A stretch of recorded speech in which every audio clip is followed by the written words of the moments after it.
sigi an b'a fɔ a ye ne b'a fɔ a ye Ala ta kɔfɛ ce n'est pas prétentieux mais n b'a fɔ a ye quoi. N'an b'a jigiya ka fɔ a bɛ na. Muhammad alayhi salam u b'a fɔ siya ma ko Manatul Ghamidiyya. Ghamidi ye siya dɔ de ye Makan. Histoire kama u ye muso in tɔgɔ to dogo la mais muso in bɔra o tribu de la. A nana Muhammad alayhi salam a ko Muhammad ne ye tulonkɛ kɛ. Mamadu ko a ma, Mamadu y'i kɔ don a ma. A ko ya Muhammad ne ye jɛnɛya de kɛ. Kira ko a ma ko mais den de b'ale kɔnɔ quoi min tɛ cɛ ta ye. Mais ale y'a to furula jɛnɛya kɛ quoi. Kira ko a ma taa ni jiginna i kan na kalo 9. Muso taara a jiginna a nana. A ko Muhammadu n nana i ka n purifier c'est à dire que i ka n bɔ jurumi na n ye jɛnɛya de kɛ. Kira ko taa ni den dabɔra i kan na kuranɛ b'a fɔ an ye cogo di wa hamluhu wa fisaluhu 30 shahra ko den kɔnɔ c'est à dire que kɔnɔ tali ka se den dabɔli ma ko kalo 30 de don. Salasina shahra wala o kalo 30 tɛmɛna muso nana den dabɔlen kira ye muso don a y'a ordonné muso donna dingɛ kɔnɔ a farala kira n'a fagara kira y'o kɛ a ka taa lajɛ dans l'histoire o bɛ kuranɛ kɔnɔ wa n b'a ni classe sisan n b'a dalu di a ma n'a mago bɛ ni kuranɛ n'a mago bɛ nin na quoi a bɛ taa Sahih Bukhari dayɛlɛ Kitabul Hudud Sahih Bukhari kɛnɛma hadu hakɛ a bɛ taa hadisa numéro 1820 hadisa numéro 1820 a b'a dayɛlɛ a bɛ Hurairata de b'a lakale o hadisa in lakale Sahih Bukhari kɔnɔ Sahih Muslim fɛnɛ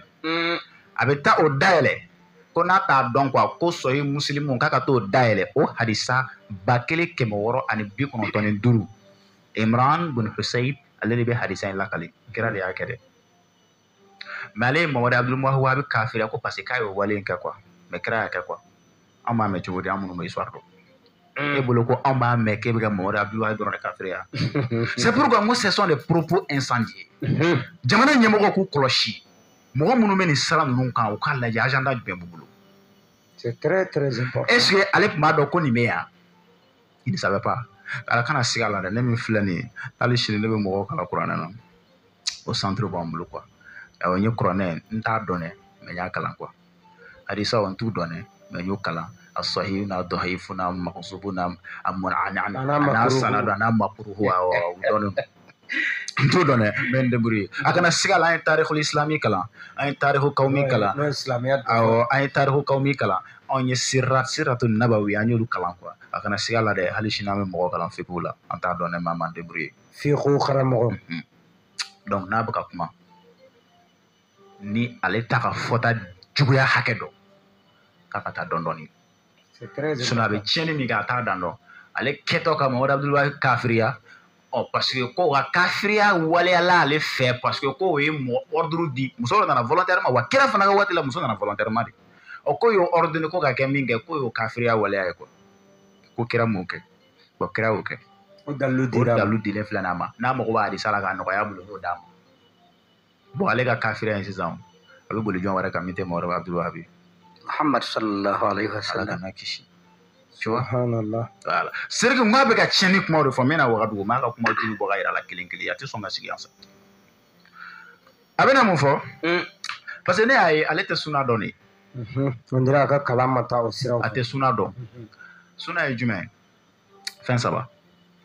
fɛn o fɛn bɛ yen ko kira y'a kɛ sariya sira fɛ o ye suna ye fɛn o fɛn bɛ yen ko kira y'a fɔ o ye suna ye sariya sira fɛ o ye suna ye fɛn o fɛn bɛ yen ko a kɛra kira ɲɛna a ma fɛn fɔ o ye suna ye o fana ye suna ye parce que n'a ma ɲi a b'a fɔ k'a ma ɲi kira de ni ordonné dɛ kira de ni ordonné ko muso ka taa bon wa kira kɔfɛ sahaba cɛ naani fɛn fɛn nana u bɛ Usman dɔrɔn de ta bila fɛn na parce que ale ka waati bɛnna kuranɛ faralen kan ɲɔgɔn ma k'a sakulu ka fɛnw k'a la o sahaba Umar Abubakar Aliyu nin bɛɛ lajɛlen ye mɔgɔ ordre di mɔgɔ ka taa faga ko parce que kira y'a ordre o bɛ silamɛya fɛn bɛɛ la wa ko n'a b'o dalu wɛrɛ kɔ a ka Sananu Abi Dawudu dayɛlɛ a bɛ nin sɔrɔ a kɔnɔ Sananu Nasayi bɛ nin fɔ a ye Ibn Majah bɛ nin fɔ an ye ko n'a t'a dɔn k'a ka hakili sigi Ibn Majah kana sigi a la olu bɛ ka min fɔ k'a fɔ ko a tɛ kuranɛ kɔnɔ a tɛ kuranɛ kɔnɔ a bɛ tora min kɔnɔ mais attends Deutéronome 22 de don o tora ye jumɛn Taurata jiginna Musa de kan,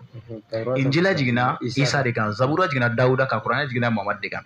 A fɔra ne ko la nufariqu bayna ahadin minhum wa nahnu lahu muslimun. Amana ar-rasulu bima unzila ilayhi. آمن الرسول بما أنزل إليه من ربه والمؤمنون كل آمن بالله وملائكته وكتبه ورسله وكتبه مقبولة. بسم الله. Kutubi o bɛ yen quoi. Donc a bɛ k'a fɔ ko silamɛw tɛ kiiri ni chrétiens ka gafe ye,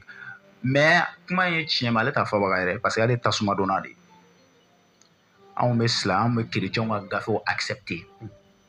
Awɔ an b'u fɛ. C'est pourquoi Isa tɔgɔ caman bɛ anw fɛ yen, Musa tɔgɔ caman bɛ silamɛw fɛ yen, wa an n'u bɛ ɲɔgɔn badenya, an n'u bɛ ɲɔgɔn sindiya k'ale k'a dabɔ o la quoi. Ale ye fitinɛmɔgɔ de, ale ye sitana de ye. Iblisu kɔrɔ de ko jigitigɛtɔ. Awɔ Iblis. Kana siga la. Iblis. Donc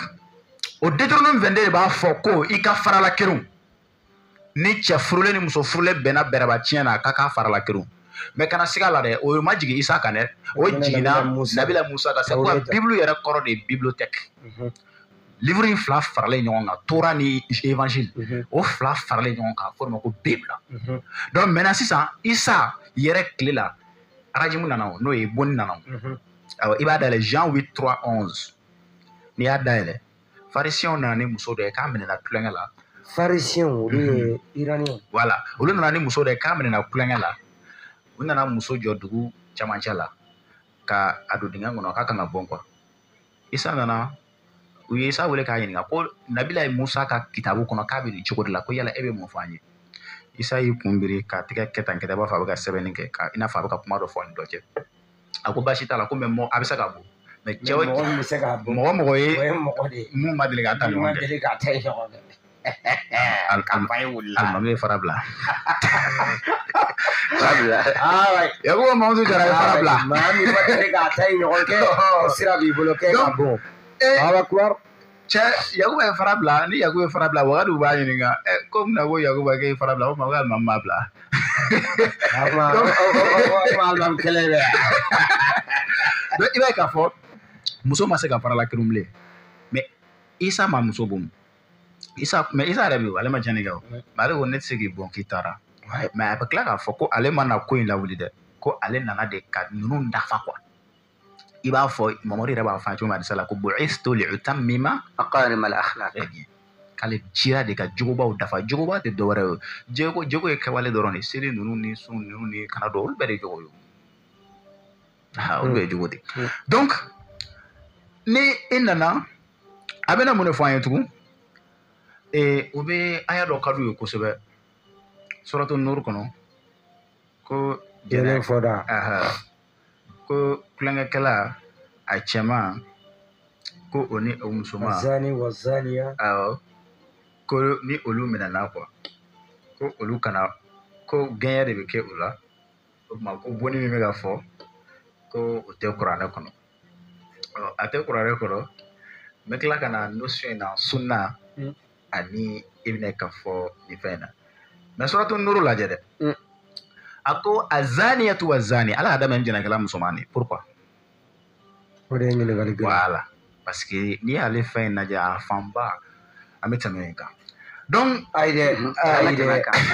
i tɛ tɛmɛ nin kan. Dabiri n balimamuso la yan tan. Wagadu an ka tɛmɛ yen kan. An ka tɛmɛ yen yɔrɔ kan. An ka tɛmɛ yen kan. Mais kɔrɔlɔ kɔni y'a daminɛ muso de la. Mais n bɛ fɛ ka min fɔ an ka tɛmɛ o kan.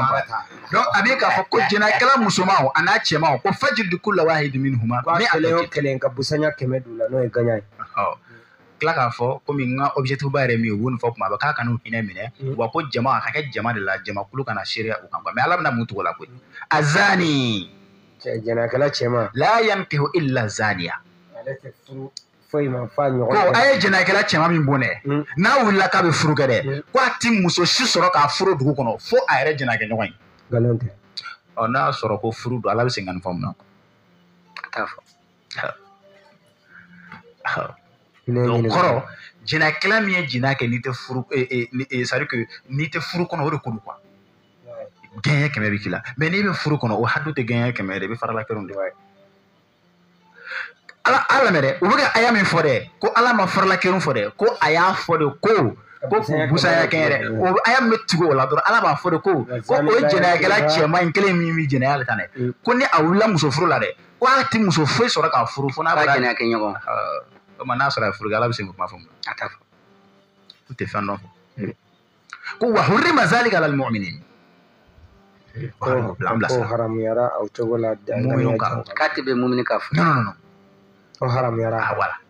mumini ka haramuyari ka maa min ye jina kɛ n'a minɛla ka jɔ fara ka gosi gɛɲɛ 100 o kɔrɔ a ma furu de quoi n'i wulila i ka muso furu la quoi k'i kana t'o furu quoi wa n'i wulila cɛ ɲini fana k'i kana s'o ma quoi mais i bɛ taa e yɛrɛ t'a sɔrɔ o fari bɛɛ tiɲɛna mais olu bɛ k'o fɔ an ye ko non ko furukɛla ni furubali u tɛ danfara k'a la o tɛ sariya dɔn o tɛ foyi dɔn o sɔrɔ la ne bɛ k'a f'u ye n ko fikiw de bɛ nin ɲɛfɔ sunnaw de bɛ nin ɲɛfɔ kuranɛ bɛ n'a fɔ de i n'a fɔ loi i n'a fɔ sans constitution constitution ye sariya sunba de jamana sariya sunba a sɛbɛnnen bɛ ko tous les maliens demeurent libres et égaux en droit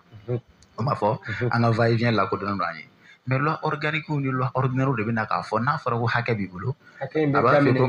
ma liberté s'arrête là où commence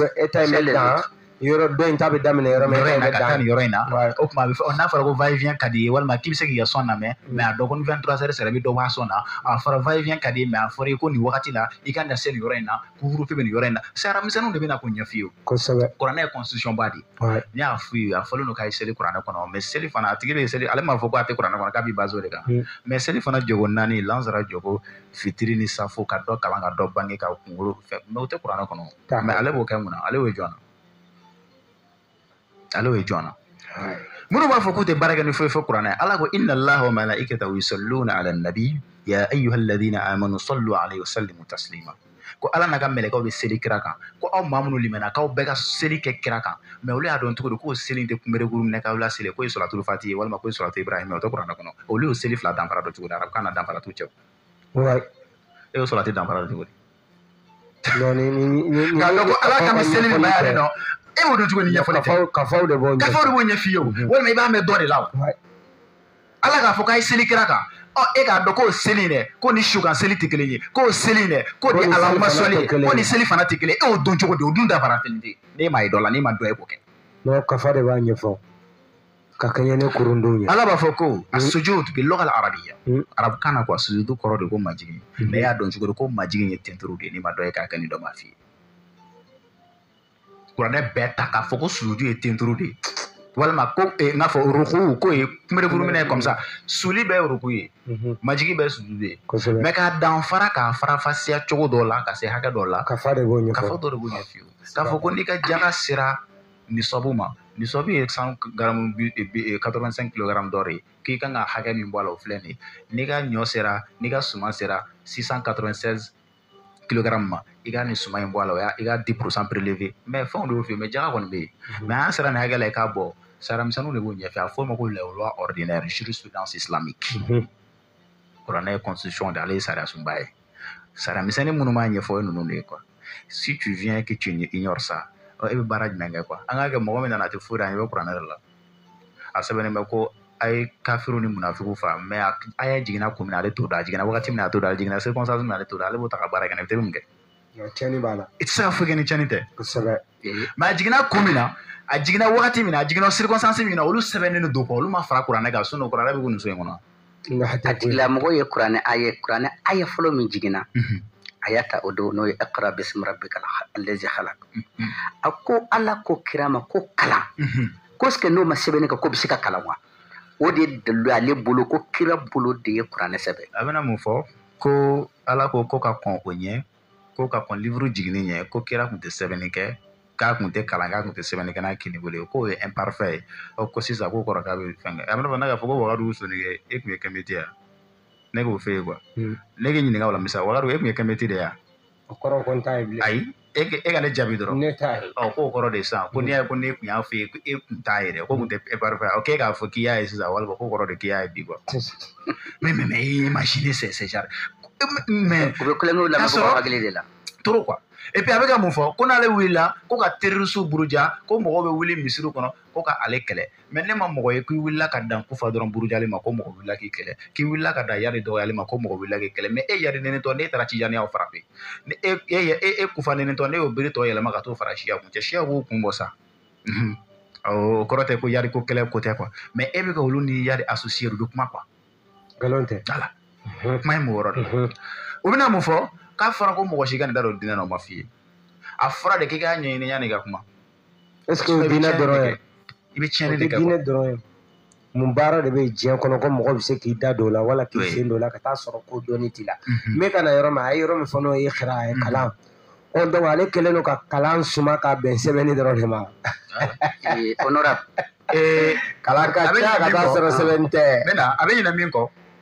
min kun ka nɔgɔn n'ale kun y'a fɔ ko kira nin livre in sɛbɛn dɔrɔn o de kun ka nɔgɔn walima n'a sɔrɔ a kalanna mɔgɔ min fɛ a k'o fɔ an ye parce que kuma in bɛ ka na min fɔ quoi a fɔra de ko kira min bɛ na kira waati laban na kunfin de don nabi ɲuman kunfin de don a ma kalan ko o de y'a cɛ kelen min bɛ diɲɛ bɛɛ ni kunfin y'a ka valeur Muhamadu de parce que n'a fɔra ko mɔgɔ min ma kalan tɛ fɛn dɔn a ma fɛn c'est à dire que a ma kalan a tɛ se k'a sɛbɛn a tɛ se k'a kalan ko ka fɔtaw de bɛ ka découvert bɛ ka kɛ sisan scientifique fɛ k'a tiɲɛ n'a nkalonw ye cɛ o de b'a ka daraja yira quoi donc e kana a b'o minɛn kɔnɔ n'i y'a sɔrɔ a kalanna min bolo i b'o fɔ an ye parce que chrétien ninnu quoi olu a sɛbɛnni b'o livre de kɔnɔ k'a fɔ ko na ɲuman min don a ti kalan a ma kalan quoi a ma kalan mɔgɔ fɛ quoi donc kira bɛ ala bɛ ka o de sɛmɛntiya aya in kɔnɔ ale b'o ta ko ni ala y'o fɔ ko segi k'o kɔfɛ ka ça c'est ça dit kabako do quoi mais imaginez a bɛna mun ta ka tugu o la tugun ko silamɛw dɔrɔn de ye mɔgɔ ye diɲɛ kɔnɔ minnu t'u ka livre kɔnɔ kuma dɔn je le mets au défi diɲɛ kɔnɔ ne ma mɔgɔ ye ko minnu b'u ka livre yɛrɛ kɔnɔ dɔnni fɔlɔ ye min ye fɔlɔ i ka kira ye min fɔ i ka se k'o faamu fɔlɔ kosɛbɛ ne tɛ mɔgɔ dɔn ko min ka livre bɛɛ b'a kunna ka sago silamɛw kan i ye silamɛden de san 7 kuranɛ bɛɛ bɛ yan i tɛ diinɛ foyi mɔgɔ sɔrɔ k'i b'a yala i tɛ silamɛden foyi ye k'a ka diinɛ dɔ fɛn dɔ bisilen t'a kunna ten kuranɛ hafizu joli joli bɛ yen e bɛ diinɛ jumɛn dɔn k'o b'o la kuranɛ kɔnɔ bɛ yen sɛgɛsɛgɛli minnu ka recherche minnu bɛ kɛ bi diinɛ sira kan komi ale ka sira t'o la quoi ale bɛ diinɛ jumɛn na ko o recherche b'o sira kan mɔgɔw bɛ ka ban hadisa la ka t'u nɔrɔ livre caman na sɛgɛsɛgɛli min dara hadisa kan o ma da o livre min kan koyi n tɛna livre tɔgɔ fɔ fɛn kama sinon sɛgɛsɛgɛli min dara hadisa kan a sanadu fo ka taa se min fulan ila fulan hatta ila rasul ka na siga la o ma kɛ livre caman na mɔgɔw bɛ ka baara kɛ n'o ye ne ma fɔ hadisa bɛɛ ka ɲi wa ne tɛ ka wa a bɛ o defa n'u yɛrɛ defa b'o defa mais ni tu kɛra an ka jamana na n'an ɲɛ bɛ mɔgɔw bɛ ka fɛn dɔw filɛ kuma minnu bɛ yen ni nafa t'o kumaw la u bɛ se an ka jamanaw dɔw fɛ ka don ɲɔgɔn na donc an bɛ kuma o ko de kan quoi est-ce que vous voyez a bɛna mun fɔ ko jamana kan ka diinɛ contrôler bien sûr an yɛrɛ b'o laɲini kɛ yan mais jamana minnu b'a kɛ kana siga la olu b'u ka alimamu sara olu la b'u ka kutubaw sɛbɛn ka d'u ma dɛ olu jɔra de b'u ka alimamu ka ko la c'est pourquoi u b'a kutubaw fɛ ka d'u ma an ye faranko arabu de kɛ an b'a dɔn k'o bɛ fonctionner cogo min on sait comment les choses fonctionnent donc ni on évite l'état a kana sen don ko in kɔnɔ yɛrɛ de walasa ko in bɛ se ka ɲɛ cogo min na n'an bɛ baara kɛ ni min ye an bɛ baara kɛ n'o ye et puis ne bɛ ka ayatoraji min filɛ nin n'o ye faralakɛru min ye n'a bɛ ka wuli mali alimamiba 4 bɛɛ a si ma ɲɔgɔn sɔsɔ a la non sɔsɔli t'ale yɔrɔ la u bɛɛ y'a confirmer kosɛbɛ a ma suna notion de faamu an ye suna notion 3 de n'est-ce pas wa suna in dɛ ko in bɛ suna de kɔnɔ o de kama j'ai l'habitude de dire n ko kuranɛ 2 de kuranɛ kumata ani kuranɛ dadenne kuranɛ kumata tun ye kira alayhi salam ale ma min faamu ko hadisa dɔw nana kira ni ala kumana directement olu ma sɛbɛn ka fara kuranɛ kan fɔ ma ko hadisul qudsi mais ni jibrila nana ni ci min ka di kira ma o de bɛ fara kuranɛ kan quoi wa hadisul qudsi kɔnɔ kumaw fana bɛ yen o sɛgɛsɛgɛli k'u bila o d'an ma mais ale tɛ nin si dɔn e tɛ nin parce que i b'a dɔn problème ye min ye quoi Wagadugu Mayiga mɔgɔw b'a essayer k'u bɛ kuma fɛn dɔ de kan k'a sɔrɔ notion t'u la yanni k'a ɲɛ i b'a tiɲɛ kosɛbɛ n bɛ misali dɔ d'i ma pour la toute première fois dans l'histoire le mot kémite misali la quoi a apparu histoire kɔnɔ jɔn fɛ bɛɛ bɛ jɔn dɔn n'a ye jɔn ka doctorat thèse bɔra n'a ye Cheikh Anta Diop mais i yɛrɛ ɲininka Cheikh Anta Diop jumɛn kun don silamɛ de kun don a bɔra silamɛ du de kɔnɔ wa jeli de tun don wɔlɔfɔ jeli de don wa a wolola silamɛya kɔnɔ ka mɔ a kɔnɔ a sara silamɛya kɔnɔ Cheikh Anta Diop mais mɔgɔ minnu nana ale kɔfɛ parce que e bɛna min y'o kɛ yan ale min yɛrɛ y'a ɲɛ yir'u la dɛ silamɛ de kun don dɛ mais minnu nana ale kɔfɛ ka n'ale y'a ɲɛfɔ olu ye quoi olu banna silamɛya la k'u b'a kɛlɛ quoi ko farafinya quoi est-ce que parce que mun na i b'a dɔn kun min y'o kɛ yan ale y'a ɲini k'a sɔrɔ notion b'ale la quoi ale y'a ɲini k'a dɔn k'a sɔrɔ silamɛya dɔnni dɔ b'a la quoi c'est vrai mais mɔgɔ min tɛ foyi dɔn a la quoi n'o nana ta ten k'a kalan ale tɛ diinɛ yɛrɛ dɔn o bɛ se k'o minɛ cogo di non a bɛ gɛlɛya a bɛ fɔ o de ma ko tu seras infecté la formation livresque a défaut ye yan de mɔgɔ minnu tɛ foyi dɔn ni livre dɔrɔn kɔnkan tɛ ne bɛ journaliste kɛ nin na quoi journaliste kɛ nin ne ko a la quoi o gɛlɛya de b'a kan quoi parce que ale tɛ se ka alifatiya ɲuman kalan il n'a aucune notion de base en islam a tɛ foyi dɔn silamɛya kɔnɔ silamɛya bɛ fɛn duuru min kama a tɛ se k'a dɔn n'a sigilen kɔrɔ a bɛ yɛlɛ a bɛɛ ni ala de cɛ ne tɛ ka foyi fɔ fɔlɔ mais a bɛ ban non ko ale mago bɛ docteur de la baasi tɛ maintenant a mɛnɛ bi yan ne ye docteur de baasi tɛ a fɔ a ye k'e ye docteur de sɔrɔ maintenant a bɛna mun fɔ problème ye min ma i b'a dɔn ni e tɛ o fɛn dɔn quoi e bɛ ka livre minnu kalan Pierre Connaissance sur le djihad l'islam et djihad a b'o livre kirikiranin de ta quoi mɔgɔ minnu tɛ silamɛya o tɛ silamɛya o tɛ foyi dɔn a la tuma dɔ la minnu yɛrɛ a dilanbagaw yɛrɛ tɛ hali silamɛ u tɛ silamɛ a si tɛ silamɛ walima o donna ka bɔ silamɛya olu ye minnu sɛbɛn silamɛya kan ale b'olu de ta ale min bɛ bɔ kalan fɛnɛ ale tɛ foyi dɔn silamɛya la sɔgɔma ale t'a dɔn olu t'a dɔn olu ka fɔta ale b'o ta sisan ka di sigi kuranɛ verset tant c'est kabako de don quoi k'i bɛ n'i sigi ko docteur ka taa kun docteur ka taa mun fɛ yen tu n'as même le bɛɛ b'a la o t'e la yɛrɛ honorable jihadi ko la n'u bɛ yɔrɔ kelen dɔrɔn de ta k'u bɛ kɛlɛ kɛ n'a ye mɔgɔ faga o yɔrɔ jihadu ye fɛn min t'a dɔn n'u b'a dɔn nin ye jihadu laban de ye jihadu ko e maa min bɛ bɔ ka taa nasɔngɔ ɲini ka di muso ma k'i ye jihadu kɛ jihadu dɔ ye mais jihadu yɔrɔ laban e maa si ma f'u ɲɛna ko mɔgɔ faga pour que a ka kɛ silamɛ jamana yɛrɛ kɔnɔ an bɛ exemple ta Mali kan pour que jihadi ka kɛ Mali kɔnɔ bi an bɛ don min na ko bi fo Mali président de ka jɛn n'a ye ka ordre di a ka kɛ c'est à dire a tɛ kɛ koloni dɔw ka fara ɲɔgɔn kan dɔrɔn u k'a fɔ k'olu bɛ jihadu kɛ donc u mago bɛ nin angle de la ka mɔgɔw hakili suɲɛ minnu b'u ka kojugu kɛ n'u bɛ fɛ kojugu ka continuer u b'o yɔrɔ ta k'u kulokɔrɔ kuma dumaniw f'u ye pour que ka différence don a ni ɲɔgɔn cɛ mais yɔrɔ dɔ bɛ pour yanni n ka ɲinɛ a kɔ Wagadugu da sera a ma an ka diinɛ ɲɛmɔgɔw u ka fɛn min faamu o ye fara ɲɔgɔn kan ye mun na imam naani de b'an bolo imam naani u fɔra ɲɔgɔn kɔ fɛn fila dɔrɔn de la nin de kɛli ka ɲi n'a toli walima nin de toli ka ɲi n'a kɛli o de y'a to u ma deli ka se ɲɔgɔn ma n'i ye nin to yen o de ka fisa n'i ye nin kɛ o de ka fisa ni e nana kɛ e bɛna ko dɔ don u ni ɲɔgɔn cɛ an ka ko don ɲɔgɔn ma bi Haut Conseil ɲɛmɔgɔ ne Usmane Madani Sherif Haidara a b'a fɔ a ka wajilu dɔ kɔnɔ ko misi jɛman kelen ani finman ni bilenman waraba kun bɛ fɛ k'o dun a y'u bɛɛ nɛgɛn kelen kelen ko karisa n'an ma fɛɛrɛ kɛ ka nin bɔ yen ni jama nana ɲini k'u bɛ nin ye fo kana se laban ma a ye laban dogo donc baa min filɛ nin baara la u k'a dɔn k'a tɛ kɛ wahabiyaya kɛlɛ a bɛ maa dɔw de ka ci la ci f'a ka fanga bɔ dɔw la fo kana se laban ma ka taa tiɲɛ dɔ jamana kɔnɔ o de y'a ka laɲini ye n tun bɛ fɛ ka yan yɔrɔ de fɔ yanni n ka ɲinɛ kɔ a ka ko tɛ diinɛ ko ye wa jamana ko tɛ pour que k'a dɔn ko o tɛ i bɛ a tigilamɔgɔ yɛrɛ ka pasew ta k'u lajɛ ani maa o maa jɛra a y'u kɛlɛ fɛn min na a tilala ka far'u kan k'a sɔrɔ k'o ma segin ko a la o kɔni diyara n foyi ma kɛ donc i b'i yɛrɛ ɲininka mun de la a y'u kɛlɛ a ye fɛn fɛn kɛlɛ n'an y'a ta laban pour ne pas que kuma ka janya an filɛ fanga min kɔnɔ bi fanga in natɔ maa si tɛ Mali in kɔnɔ min ye kojugu ta ka fanga in sɛgɛrɛ ka tɛmɛ ale kan mais mun de kɛra n'a seginna ko k'a yɛrɛ kɛ ko fanga in k'ale yɛrre de nana n'a ye pose-toi la question ça veut dire que adamadenya ye kunu ni bi ni sini de ye adamaden ka kunu lajɛ a bɛ ka min kɛ bi k'o lajɛ o kan ka wolo fɛn dɔ la sini b'o lajɛ en tant que n'i ma filɛli kɛ ni nin ɲɛ ye i ka ko bɛ gɛlɛya donc maa ninnu maaw don an y'u ɲɔgɔn camanba de ye ko tulotigɛ bɛ fali sɔmi an tulo tigɛra de o d'an sɔmi an y'a ye min kɛra silamɛ jamana dɔw la an y'a ye mun kɛra jamana wɛrɛw la bulu hali n'u tɛ silamɛ jamanaw ye ko nana laban cogo min na c'est pourquoi an wulila k'an jɔ ni kɛlɛ in na ni ala sɔnna a bɛ dan sira la ni ala sɔnna ma inshallah n'o a bɛ dan sira la Wagadugu fɛla bɛ fɛ ka fɔ yan foli wala toujours an bɛ foli de kɛ ka dugawu kɛ jamana ala ka basigi hakili sigi ala kɔnɔ ti jamana kɔnɔ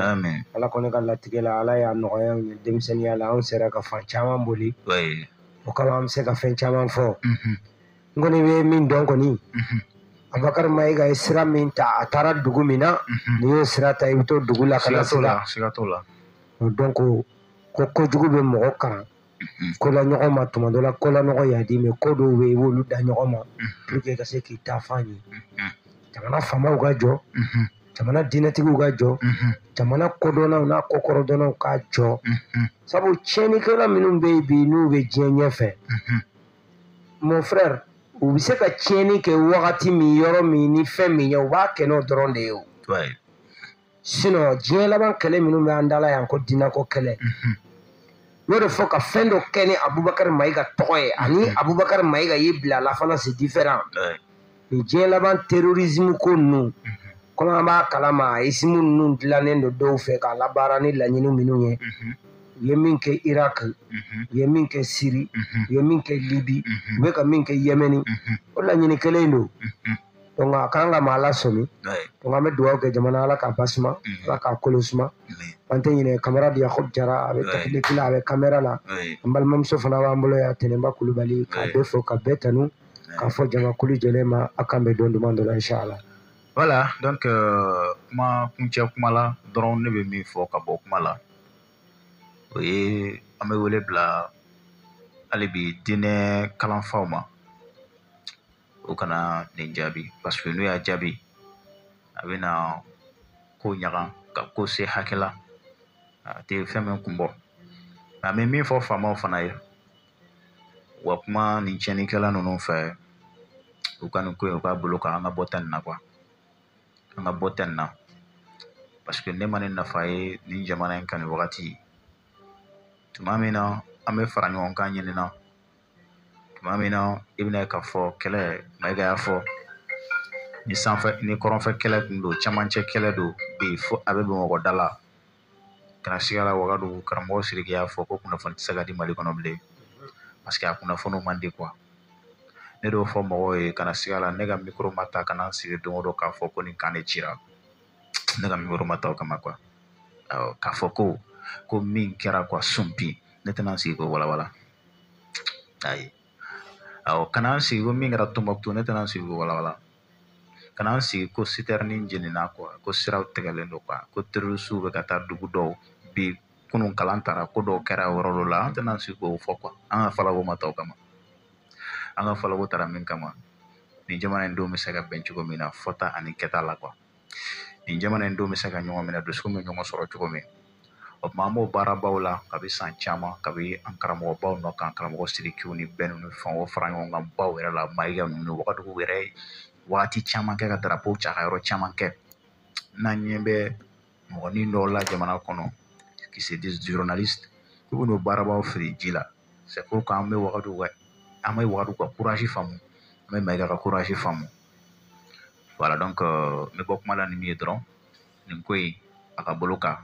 n'a ma bolo kan fitinɛ a man ɲi o tuma ala ka jamana in kɔlɔsima ala ka basigi assalamu alaikum wa rahmatullahi ta'ala wa barakatuh.